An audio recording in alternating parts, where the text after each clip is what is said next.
Hi, welcome to Music, Medicines, and Machines Meetup. I am here today with the esteemed Mannie of the company called Theta. So, Esteemed. I love it. as you can see, Mannie is super awesome, but we're going to talk a little bit today with Mannie about his philosophy around data analytics and machine learning, his company, and then also his weekly playlist, which is super cool and highly suggest you guys go check it out. So Mannie, can you please tell us about yourself? Myself, obviously, I'm Manny. I'm the managing member and founder of Theta. And we like to say that Theta is positioned at the intersection of business and technology, and that we would love for y'all to meet us at the intersection so we can work together. Um, we're a digital management firm based here in Baltimore, currently doing work with the Centers for Medicaid and Center for Medicare and Medicaid Services, CMS, obviously, and also do a little work for Department of Transportation as well. Awesome. That sounds great. So you sent me your weekly playlist recently, and I was really excited because one of my favorite songs on there by A Tribe Called Quest was on the playlist. So please tell us where we can find your weekly playlist and what is your favorite thing about it and where people can find it so they can subscribe. Yeah, so music is a really big part of my life. I was like in the earlier stages of my life, I played the viola. I was part of like a choir, and and so music has always followed me. Actually, helped me get into some of the more science and engineering sides, and get really into math. And so music's been with me. And so when I started a company named after math, a math symbol, it was easy for me to like to tie music back into the company. And it just so happens that like my other CTO and like some other founders enjoyed music as well. And we always, like my CTO and I, we met over music. I was like, we were working on another company. I listen to music really loudly. If anyone knows me, like I have like my car has like subwoofers in the back. It's the whole thing for me. I got like loud music. And so I had my headphones on, and I was listening to like a 99 Problems by Jay-Z.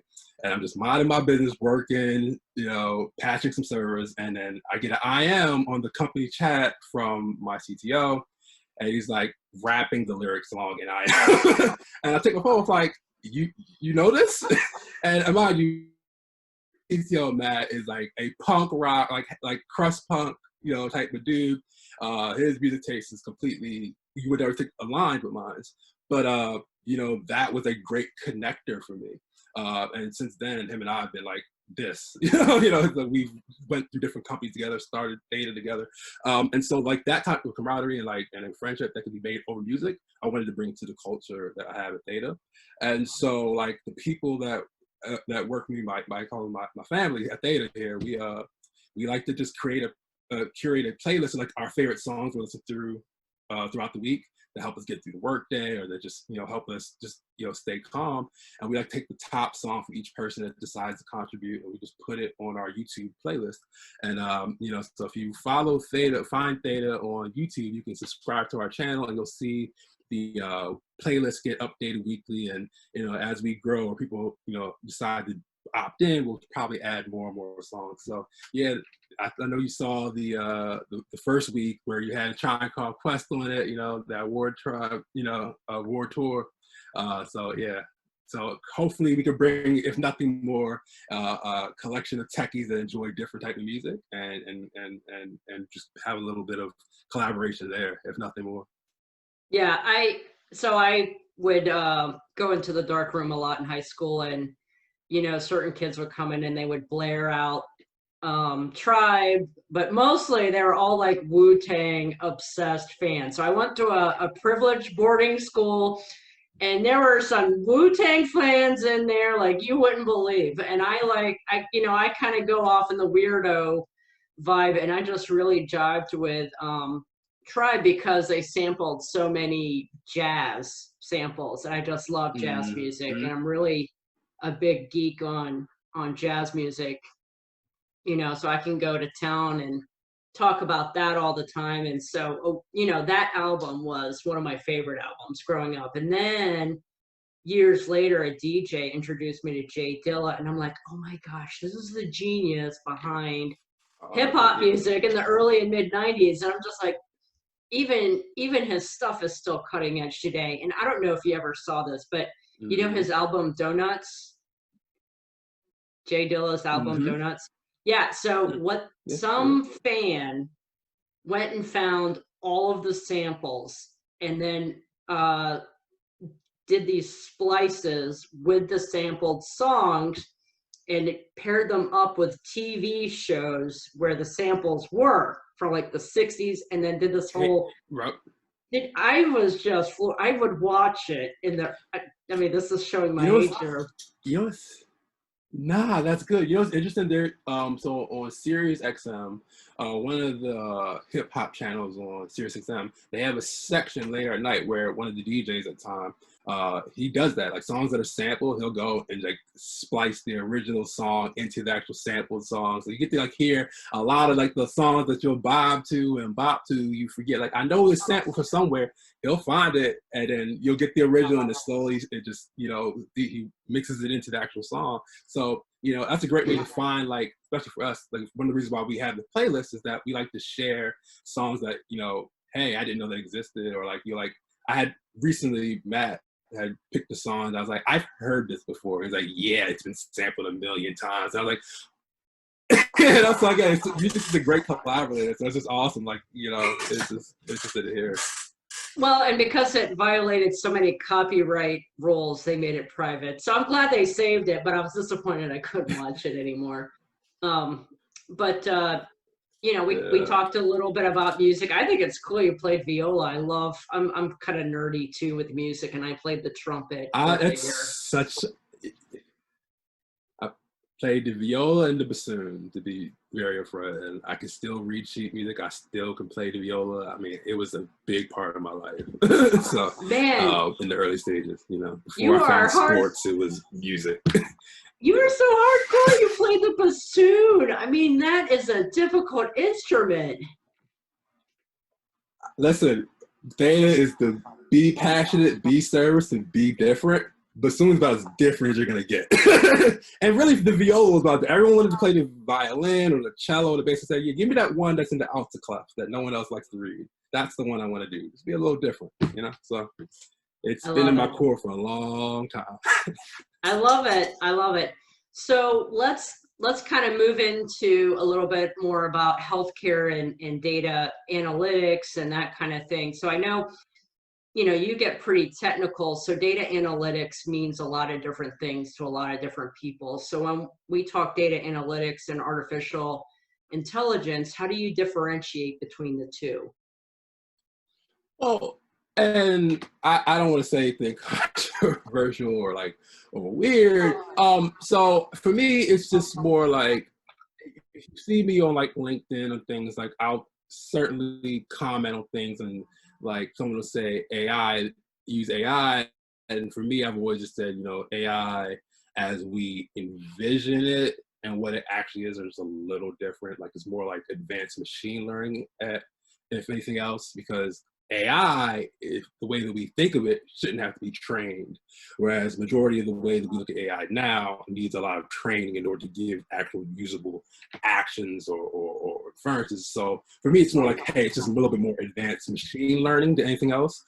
So I just get real like nitpicky with the word AI is all. And I know it's just like, one of those annoying things that people are like, dude, you know what they mean, who cares? And I'm like, no, it matters a little bit, just to make sure that, there's some understanding about like, machine learning is used in data science, and the advanced machine learning definitely makes AI as we know it work. But, the machine learning aspect is like the unifier between when you think about data analytics, especially just data science as a whole, and artificial intelligence. So, for me, so it's like, when people start talking about AI, I'm like, okay, so let's talk about the machine learning and how and really circling on there and how you can use that to make predictions. So it's just one of those things where I'm just really weird, and especially when you think about in the healthcare space, we were thinking about like just, the predictions that you can be made when you discover and go through patterns of data. It's really, really one of those tools that when used correctly is really, really helpful in the field that we found ourselves in. But yeah, I'm just really weird about the wording. One of my fiance always tells me words mean things, so I took one to like really early. So I'm trying to make sure the intent of the words are used correctly. I can only be really annoying, but it's sort of thing. But other than that, I mean, yeah, I have over years been supporting projects that have always been data migration, warehousing, and even now, supporting just APIs that extract data, inside projects that we're working on that just extract data and make it available. Is really cool. So like, data, the machine learning, to wrap it all back and come back to circle, just the machine learning aspect that ties it all together is what is the important part that we try to focus on, than anything else when, the terms and stuff are less important for us. Yeah. Manny, you're very passionate about healthcare and your company. So, and it ties directly into data, right? And machine learning and all that. So tell us why and how you started Theta. I think this is something our audience would really like because we have a lot of technologists that might want to start their own company someday. Yeah, no, and it's interesting again for me to be on here because with Theta specifically, I've been around the financial tech industry, been a few startups, and then finally found my way into government work, and supporting some projects in the healthcare sphere really made me realize of how government does work, how they buy things, and from there I started digging a little bit deeper. But throughout that, I started realizing that software projects were failing or not working as intended sometimes. And as I really took time to, sort of subjectively, I guess, but really pick apart why some of the projects failed after reading some academic research and reading some of the GAO reports and stuff, just saying that, some of these projects were failing for reasons that could easily be attributed to just an unconscious bias that is written into software projects and that happens in the course of creating a product.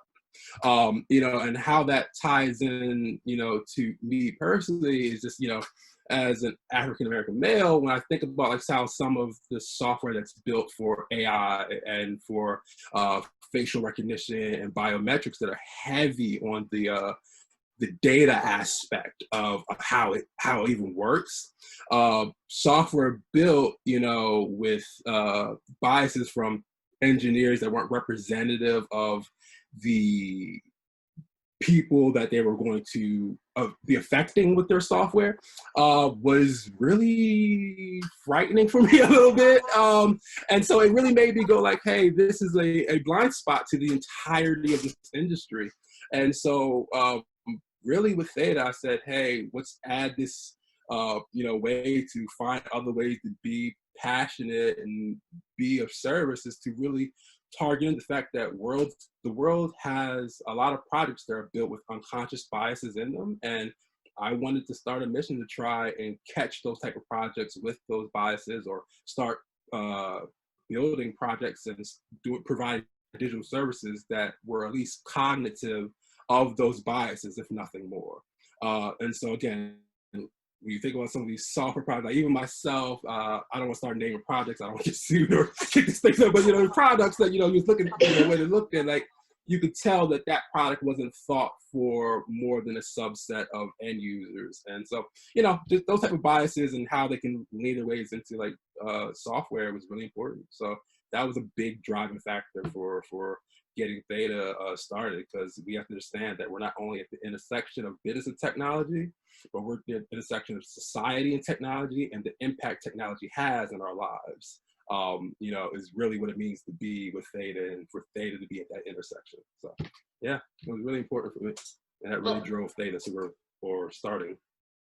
Yeah, and I think that's very important because essentially technology has been built to support white people, and we need to start looking at how we can change the systems. And you know what? It's not even that. It's in general, even myself, because then I tell you at times with the representative engineering is that's not only a racial thing. Even myself in math, I know for a fact I get really bullish when I'm like you saw how I was about the the AI, being a stickler about AI, and sometimes forgetting like, hey, being right and this need to feel right all the time might be a bias that you're bringing into projects, that I'm not listening to other ideas or perspectives. And hubris is the folly of man. Obviously, we all are gonna sometimes be a little you're just confident sometimes in our abilities, but that brings a tech bias at that point. You see what I'm saying? So it's not only just a gender or racial, it's a tech bias. So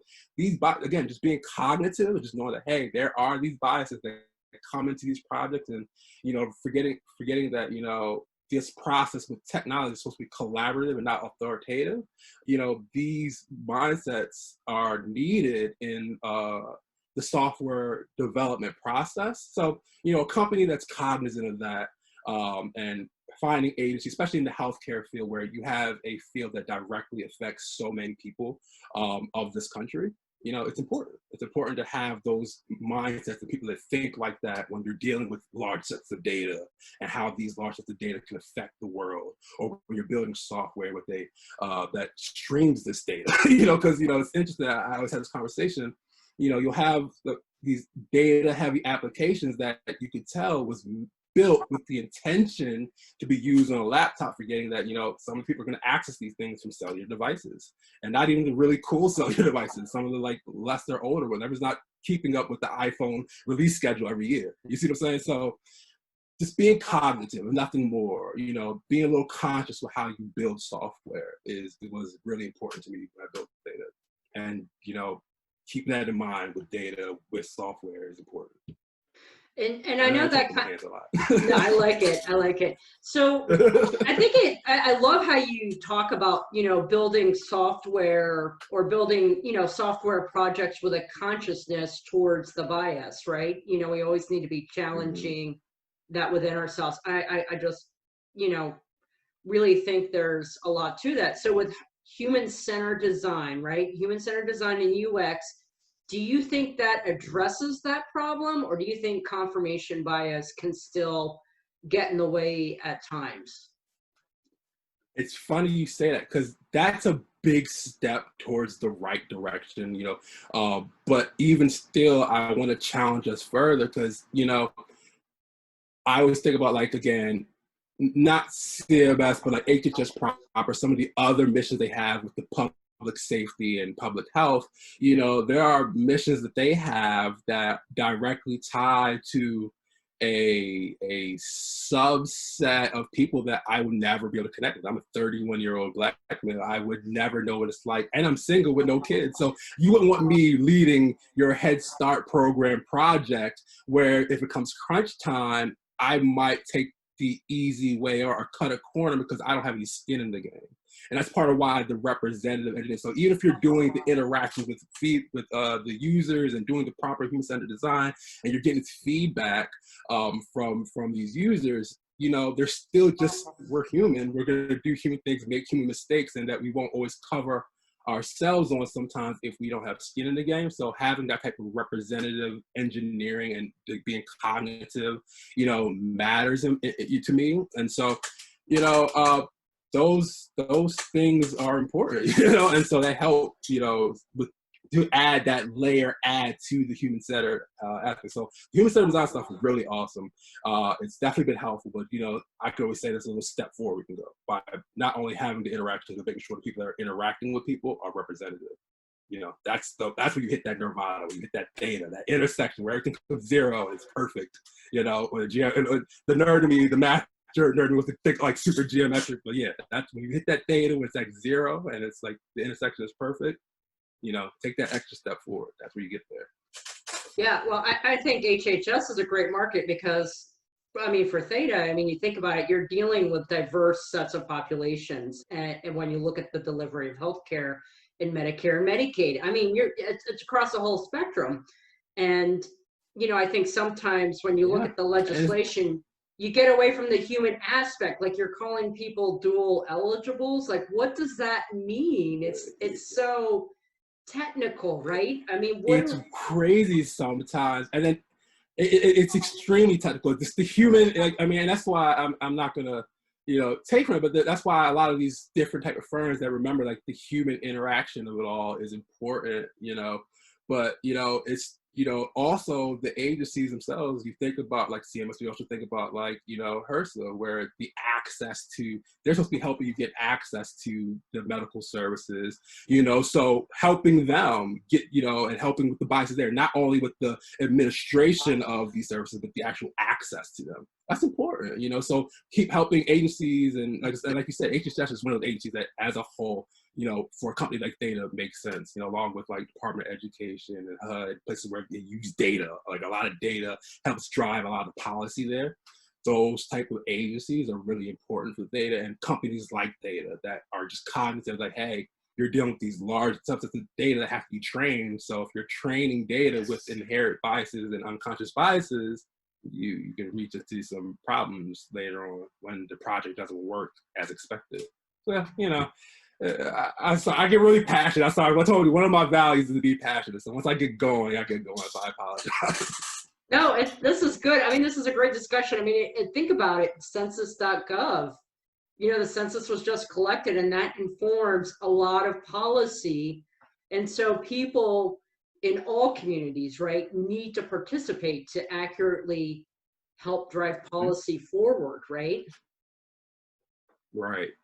So yeah, see, and again, and that's part of having a digital government, is the fact that you have to build a good digital government, you have to remember that you're representing the entirety of your constituency and the people that live here.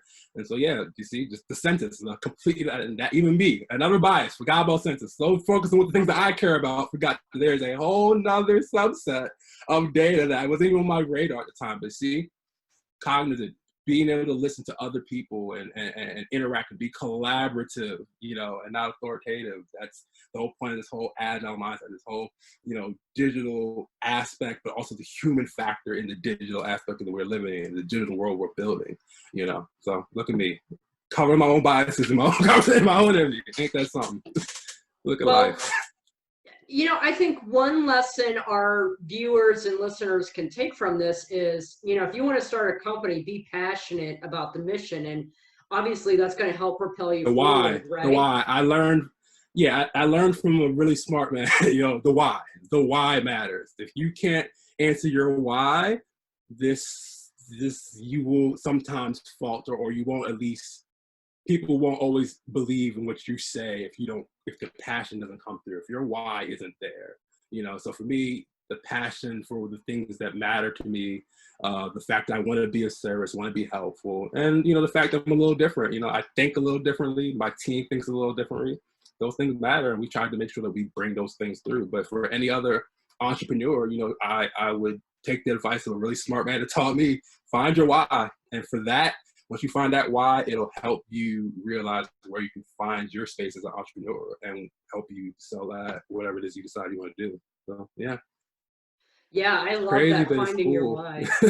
Yeah, that's awesome. I mean, you really do have to know your why. Like, it's almost like, why do I get up every day to do what I do? And that's the why, right? It really, and taking your personal why and then aligning with your business why. Again, it was like super foreign because I started this company with all these things, these feelings, but really taking them together and like really saying, hey, this here is why a company like Theta matters, and then making sure that, being authentically myself and just, saying, hey, Theta matters, we matter, our mission matters, and it should matter to everyone else.